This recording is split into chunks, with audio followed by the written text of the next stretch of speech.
মধ্যে পিছন থেকে কাফেররা যখন ধাওয়া করেছে, আল্লাহ রসুল আবু বকরকে নিয়ে এই পাহাড়ের মধ্যে, পাহাড়ের একটি গুহা আছে ওইখানে, যে গুহার মধ্যে রসুল পাক সাল্লাল্লাহু আলাইহি সাল্লাম সিদ্দিক আকবরকে নিয়ে আশ্রয় নিয়েছিলেন।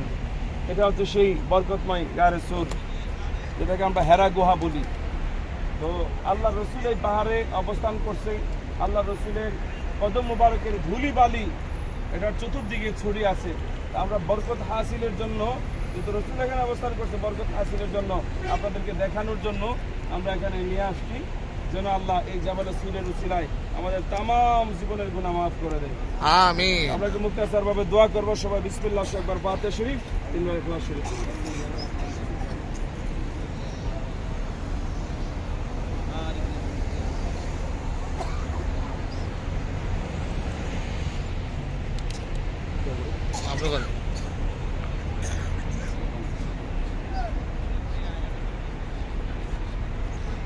এখন আমাদের হযরত মাওলানা কিবরিয়া, গোলাম কিবরিয়া সুন্নি আল কাদরি সাহেব তো দোয়া করবেন ইনশাআল্লাহ।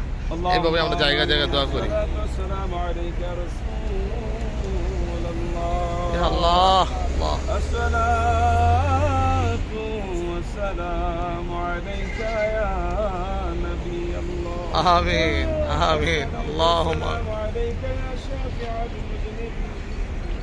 আসসালাতু ওয়াসসালামু এই পাহাড়ের ইতিহাস হলো নবী করিম সাল্লাল্লাহু আলাইহি ওয়াসাল্লাম মক্কা থেকে যখন মদিনাতুল মুনাওয়ারায় রওনা করলেন হিজরতের সময়, হযরতে আবু বকর সিদ্দিক রাদিয়াল্লাহু তাআলা আনহু তিনি সফর সঙ্গে ছিলেন। আবু বকর সিদ্দিক রাদিয়াল্লাহু তাআলা আনহু ওনাকে নিয়ে যখন মক্কা থেকে মদিনাতুল মুনাওয়ারা তিনি যাবেন, তখন সর্বপ্রথম কাফেররা নবী করিম সাল্লাল্লাহু আলাইহি ওয়াসাল্লামকে হত্যা করার জন্য পায়তারা করলো, দাওয়া করলো। নবী করিম সাল্লাল্লাহু আলাইহি ওয়াসাল্লাম মক্কা থেকে বের হওয়ার পর সর্বপ্রথম এই পাহাড়ের মধ্যে আল্লাহর প্যারা হাবিব সাল্লাল্লাহু আলাইহি ওয়াসাল্লাম আশ্রয় নিয়েছিলেন।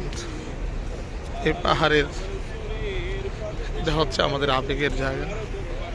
আল্লাহ পাক রব্বুল আলামিন আমাদেরকে কবুল আর মঞ্জুর করেন, আর হজ করেন আল্লাহ সুবহানাহু ওয়া তাআলা কবুল করেন। দোয়া হচ্ছে